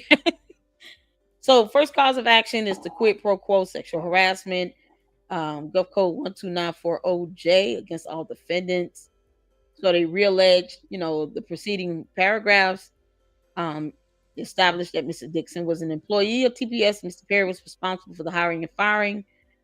Alternatively, Mr. Dixon was an actor on the set of a show that Perry was producing for TPS, therefore providing services. Mr. Perry were involved in a business relationship, which is subject to code you see here, 12940 sub J. Tyler Perry made unwanted sexual advances, also made unwanted verbal and physical contact of a sexual nature. The worst part is that, he put him on unpaid leave. And you can't say that someone's still employed with you if you're not paying them, right? Who does that? So if you put me on unpaid leave, I'm going to take that as you just, terminated me today. Because no one is going to want to stay on payroll and claim that company to be their employer, and they're not even being paid. And then he really didn't do any investigation. So, that's going to come up in court. The judge is going to ask, have you guys attempted to mediate? Of course, Dixon and his attorney going to be like, look, they put my client on unpaid, leave of absence. No one investigated anything. The defense tried to say that even his president of his company lost $1 million somehow, somewhere. Because that's just a dumbass lie to tell. I highly doubt Perry will let that slide if some $1 million came up missing. He would not let that slide. So it just kind of goes against, the actions and mindset of Tyler Perry. He wouldn't let somebody just have $1 million be misplaced and not say or do anything to investigate that. That's crazy. The second cause of action here, work environment harassment. So, he was definitely alleged to have harassed him physically while out on what's supposed to be work trips to the Bahamas, to the yacht, and all this other stuff. I don't think he went on the yacht, but when he went to the Bahamas, he made, unwanted advances on him, verbal and physical contact of a sexual nature. They're just kind of reemphasizing what was stated in the preceding paragraphs. Mr. Dixon had no other avenue to prevent sexual harassment, given that all HR functions and company functions reported ultimately to Perry. Yeah. So, of course, work environment was hostile, intimidating, offensive, oppressive, or abusive, and as a result was constructively terminated. Plus, let's not forget when Perry told Dixon, he would have to punch him in the gut to get him to play the role, I guess. I mean, that's a threat. You're threatening to batter someone just so you can allegedly get them to play a part. And it was disturbing to the point where people consoled him because it was done in front of other people. This wasn't something that he said behind closed doors. People saw and heard that. You're threatening to punch someone in the stomach? Come on, man. Like, that definitely is, and you have witnesses that can attest to that and probably would be happy to testify to that because they were there. So I'm sure a few of them would at least be able to go in and testify to, the actual abusive language and conduct and the threat to do bodily harm that would actually hurt Perry's defense. You can't explain that outburst saying you're gonna punch someone in the stomach for a role. Child, please. All right, let's get to the next count here. Third cause of action, California Civil Code Statute 51.9, Sexual Harassment in Defined Relationship, RAF Act. They are, of course, realleging the previous paragraphs. He made sexual advances, solicitations, requests, demands for compliance. Tyler Perry is really showing his ass. Yeah, I can see how some of this might end up being settled because the harassment is clear. The threat to do bodily harm is clear. The text messages could be definitely credible. If you have others testifying to, the behavior, that's definitely going to strengthen his case. And on top of everything else, he went to counseling. He was diagnosed with PTSD. He shared his, concerns and experiences with this with a licensed therapist that also prescribed medication. May have been a psychiatrist. The therapist can't give prescription for Zoloft. That would have to be a medical doctor. So he may have gone to a psychiatrist to get some therapy and was prescribed medication. So that's definitely gonna, work in Dixon's favor. And that helps to strengthen that pain and suffering allegation. Because most times you go to therapy, yeah, they're not gonna disclose the conversation between the patient and the doctor. But the fact that it was a diagnosis and a prescription, provided due to the, harassment and assaults, yeah, that would definitely make his case a lot stronger. Fourth cause of action, workplace gender violence in violation of California Civil Code Statute 52.4. And then it cites here what that code states. Any person who has been subjected to gender violence may bring a civil action for damages against any responsible party. The plaintiff may seek actual damages, compensatory damages, punitive damages, injunctive relief, and any combination of those or any other appropriate relief. A prevailing plaintiff may also be awarded attorney's fees and costs. For this purpose of this section, gender violence is a form of sex discrimination. It means any of the following: one or more acts that would constitute a criminal offense under state law that has an element the use, attempted use, or threatened use of physical force against the person or property of another, committed at least in part based on the gender of the victim, whether or not those acts have resulted in criminal complaints, charges, prosecution, or conviction. So basically, if you've ever, attempted to use, threatened to use, or actually use physical force against someone based on their gender alone, based on California Civil Code procedure here, Civil Code statute, that would fit that parameter. And then the second parameter is a physical intrusion or physical invasion of a sexual nature under these course of actions, whether or not those acts have resulted in criminal complaints, charges, or prosecution, or conviction. So you don't need to be charged with any criminal charge itself in order for the judge in this proceeding to determine that the parameters are met based on the evidence and the allegation. So anytime you need to have an understanding of how laws are interpreted, case law is where you go. So I'm sure they're gonna, I haven't seen any case law cited, but this is the complaint itself. I'm sure if he had to file a response, he would have to put the case law in there, but I'm not seeing it here. Let's see, and it kind of goes through how he violated the California Civil Code 52.4. He engaged in a physical intrusion, physical invasion of a sexual nature under coercive conditions, even if those acts had not yet resulted in criminal complaints, charges, prosecution, or conviction. So, fifth cause of action, violation of the Bain Act in violation of Civil Code Statute 52.1 for the state of California. Bain Act provides that it is unlawful to interfere with the exercise or enjoyment of any rights under the Constitution and laws of the state and the United States by use or attempted use of threats, intimidation, or coercion. So that, I mean, the Bain Act can be applied in any state, but every state has the right to create state laws as long as it doesn't contradict the Constitution itself. So it might just be a carry down from the federal law. Let's see here. Defendant engaged in severe and outrageous sexual harassment and sexual allegations against plaintiff. They were calculated to prevent plaintiff from working free of sexual harassment or violence. Defendant's acts were further calculated to prevent plaintiff from reporting defendant's unlawful conduct. Yeah, I mean, holding it over his head, you're going to produce a show and then turn around and say, well, the president of my company lost $1 million. And Netflix said, no. I mean, come on.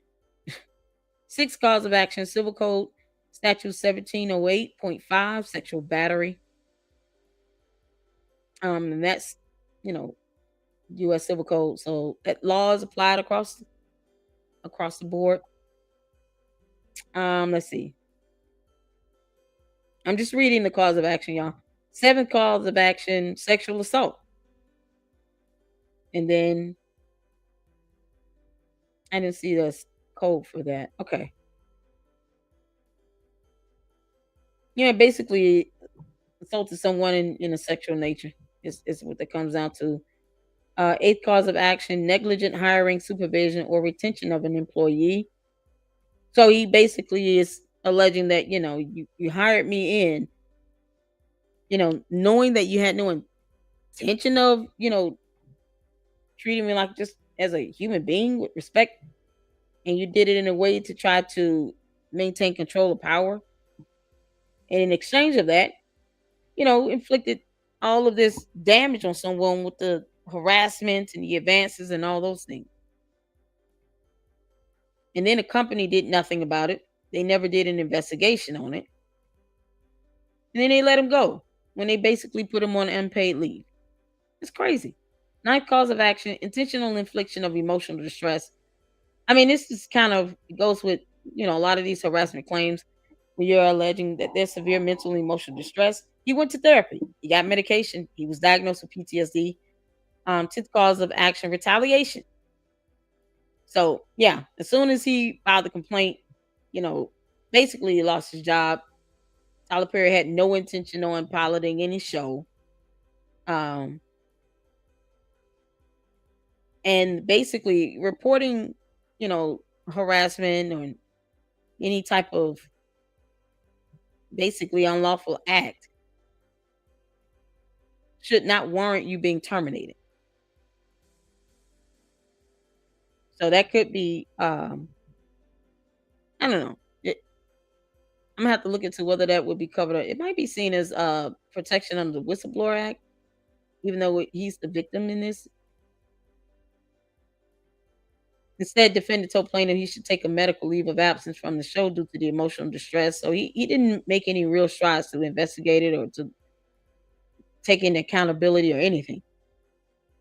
Plaintiff stood to make around $400,000 in his role in season 7 of The Oval. That has 7 seasons. Yeah, I haven't seen the show. I don't know anything about what that show's about. All right, so prayer for relief. Y'all, we at the end. Plaintiff prays for judgment as follows: for special, general, punitive, and compensatory damages according to proof at trial, reasonable attorney's fees, expert witness fees. So, you got to have that psychiatrist that he had to see for treatment come in and, testify to just overall his assessment without diving into, confidential conversations between the patient and the provider. And then, of course, confirm that there was a PTSD diagnosis along with medication, and that it is directly related to the allegations in this complaint. Then, of course, other litigation expenses pursuant to the law, injunctive relief where the court deems appropriate, for all other relief the court deems appropriate and just, for a total amount of damage, including punitive damages of $260 million. Y'all, the attorney, law offices of Jonathan J. Delshad, PC. Counselor, you're going to have to amend this a little bit. Please amend that. Lord have mercy, Jesus. Y'all, we're 36 minutes in. I made good timing. Yay. Oh, child, that was something else, y'all. That's the end of it. That is the end of it. So I'll be on the lookout to see if that amended complaint comes through. I might go ahead and paste it to see if there's any exhibits posted up, because so far what we got are these text messages. One of them was extraordinarily blurry. I'm curious to know whether or not he actually had any recordings. That's what I'm curious to know. That would be interesting if he does. I definitely, think that if he was able to record a hearing, a conversation between those two, man, that would pretty much kind of,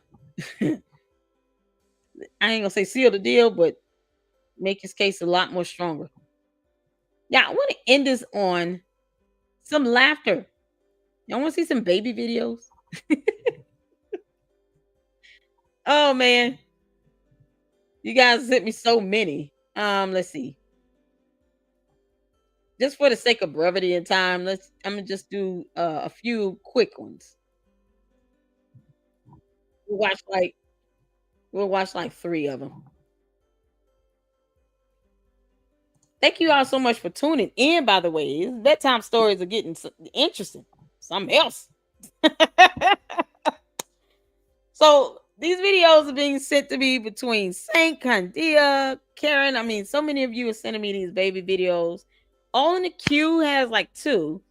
You know what? We can check out hers. How about that? Just to support, another great content creator. Let's check out. Hold on a second.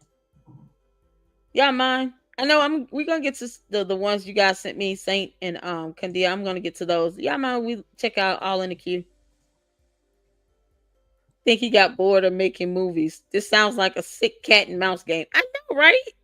And he getting off on this nonsense, and then you turn around and damn put this man on unpaid leave. Hey, come on. Saint said, when you have unlimited funds and people bending to your every want and whim, yeah, people get bored and start playing games with people's lives. Exactly. And livelihood. So for the things that at least are very clear and straightforward, personally, I believe them to be very credible, especially if he can get some witnesses to testify as well.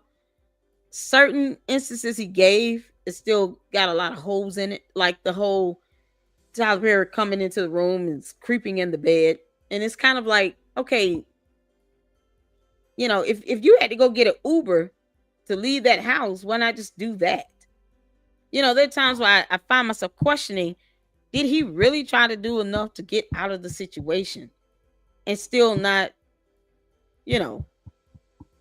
put himself at risk? Because either way, Tyler Perry being gross and acting dumb, understand still that even one time with something like this,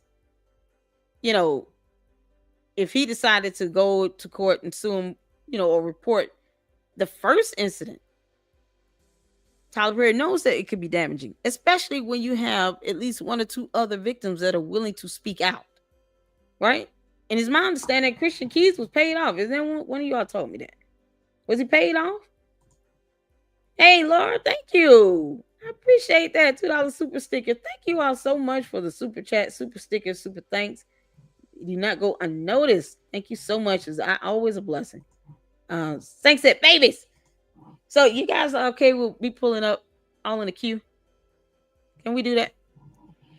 So that's my 2 cents on that. Is my opinion. You guys let me know what you think. But I think for the ones that, you know, to me, where the allegation is very straightforward and could be very, very credible and damaging, that doesn't leave too many questions in the air, I find it to be credible. I mean, you know, having the fact that he had to go to get therapy. Yeah. Yeah, you got to go get therapy. That's an indication that someone is stressing you the hell out. That's crazy work. And then you have others coming forward. I don't know.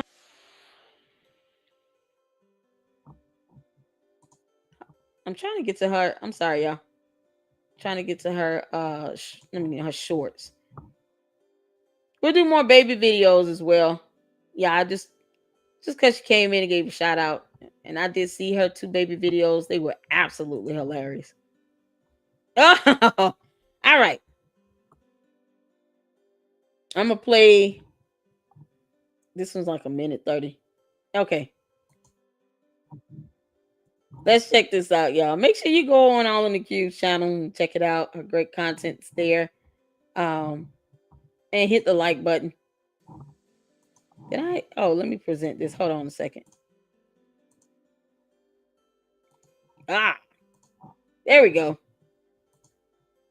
Y'all, this is called Look Who Talking. All right, so put a 1 in the chat if you can hear and see. Let's get to it.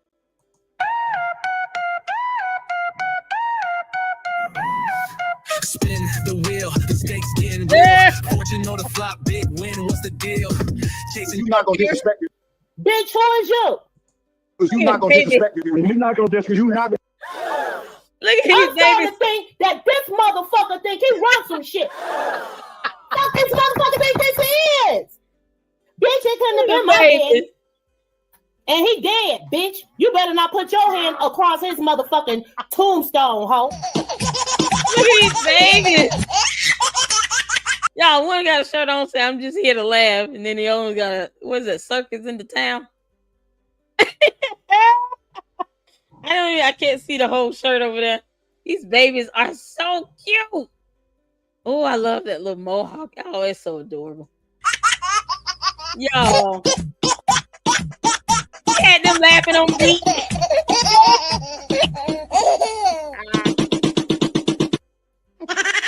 Oh my God.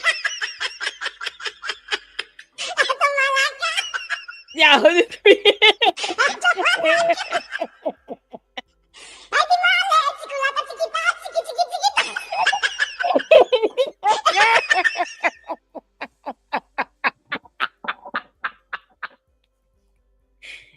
Look at these babies and not laugh, man. You ain't got no soul. You think this is so adorable.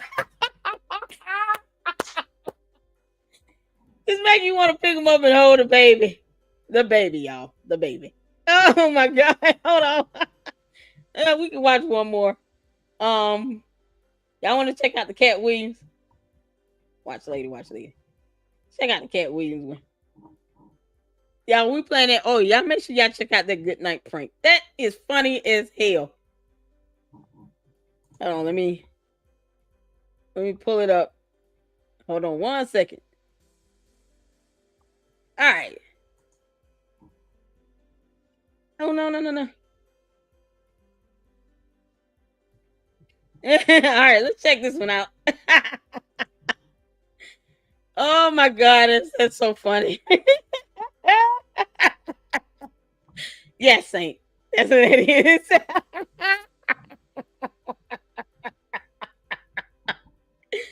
Oh, the baby is adorable. It's still an adorable baby.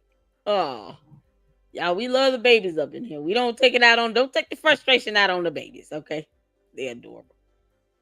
Oh my God. All right, I think this is one you sent me, Saint. Either you or Candia, one of y'all sent this to me with Cat Williams. Cat Williams is one of my favorite comedians. And that man nailed it when he went on Club Shay Shay and was talking about all truth will be revealed. And this was last year, January.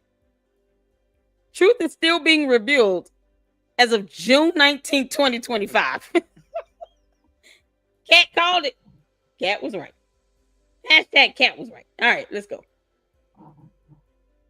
If you a grown motherfucker and you get killed, and you get killed by a tiger, and you get killed by a tiger in a zoo, and you get killed by a tiger in a zoo in San Francisco, I think God's will has been done for your life. I think that's exactly what was supposed to happen, and I think he wanted me to laugh about it a whole lot. That's what I think. I'm a parent. I got kids. I feel like if you raise a child at any age that's dumb enough to climb into a tiger's cage, you should tell them the rest of the goddamn story. Then the tiger eats your asshole out, baby. That's the end. That's what fuck's supposed to happen. And these motherfucking zookeepers got on TV and started talking shit about the tigers, started snitching on the tigers like they was disappointed in the tigers and shit. Like, we can't believe they would even do something like that. They've never done anything like that before. And if they're a danger to the community, then we'll have to get rid of them. You gonna get rid of the tiger? You gonna get rid of the only real motherfucker in the whole goddamn equation? All I'm saying is you got to look at this shit from the tiger's motherfucking viewpoint. First of all, this ain't no fake ass got it at the mall tiger. This a real goddamn tiger, like the kind that be on National Geographic every time you turn it on the back of a wildebeest ass and shit. Wildebeest don't even be dead. I'm not even dead, chap. I don't give a fuck, bitch. I'm hungry now. I've been going to church all my life. I know something about it. Saint said she sent me that. Thank you, Saint. Thank you so much for sending this. Oh my God. This sent one. Who sent this one? The Steve Harvey one. Y'all look at this Steve Harvey.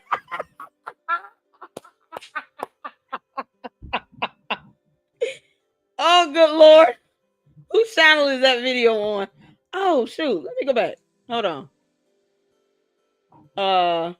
Let me go back.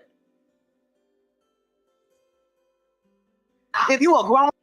This is on Lil Whippersnapper's channel. So make sure you, let's give that a like. Make sure you guys go check out Lil Whippersnapper's channel and give them a shout out and tell them to keep it coming. Hell, make it longer with Cat Williams. Oh man, I've been going to church all. This is on AI Baby Comedy Central. Let me get that a thumbs up. Y'all, these baby videos are taking off. I'm gonna tell y'all something right now.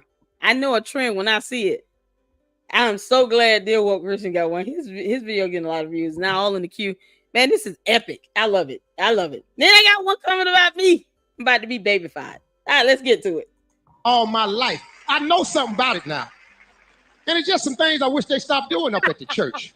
That's all. And you probably do too, but y'all scared to say it because you members and all this here. But I ain't a member there, so I pretty much say what I don't like going down at the church. I got a couple of things I wanted to talk with y'all about since it's just us. That's concerning me about the church. Some stuff I wish they stopped doing. And here they go. For those of you that's got them bad kids. I'm talking about the ones that you can't do nothing with at your house. Stop bringing them kids to church, dropping them off at the baby Bible school, and then this can happen again. And she's still my kid. I love her. Y'all, this is from a mini court. Y'all want to see another? We can see another. Hold on. This was a longer one. Let me see if I can find a shorter one. I don't want to have y'all any longer than necessary. Let's see. These baby videos are something else. Where is it? Baby. Oh, Lord. Okay. Did we see this one? I don't think we saw this one. I've just been told I've been fired. What they do when they tell us, they set a time, how long we're going to be somewhere. And then what they do is they close all the roads. It's biting, y'all. And if you want to lose all support for the United States has conducted an operation that killed Osama bin Laden. Abu Bakr al-Baghdadi is dead. The United States launched a targeted operation against that compound. They did a lot of shooting and they did a lot of blasting, even not going through the front door. You know, you think you go through the door. If you're a normal person, you say, knock, knock, may I come in? That's what I always do, and they never catch me. Ain't nobody gonna catch me. Because you're too streetwise? Yup. And all these hoes laughing like so funny. Did you say the hoes are laughing? Yep. So the audience are a bunch of hoes. Yep. Catch me outside. How about that? Catch you outside? What does that mean? What I just Oh my God, this is Baby 5 Bites. Y'all, I told y'all these baby videos are taking off. All right, man. That's all I got. That was so much fun. Thank you all for tuning in. 34 of you all, make sure y'all hit the like button. Oh my God, we're gonna keep it coming. We got through that. So tomorrow, I'm going to definitely do a members only live. Because ain't nobody finna scare me from doing members only lives. You guys are paid for that membership. You deserve to have that exclusive content and be able to just let loose a little bit. So I'm not gonna have anybody sitting here, you know, talking about I can't do a members only live, something like that, because they why are you recording my live stream videos? I don't understand it. I don't obsess over nobody to that extent. So don't record my live streams, but of course, if you do, understand that is not available to the general public platform. They are members only lives, and they are meant to have some level of expectation of privacy for a reason. People pay for that. And, you know, doing something like that is just stupid. I have no interest in going into anyone's lives only, members only, recording live streams. I ain't doing all that. Y'all, please. I got a whole life. It's called have a life. Got a life. Get a life.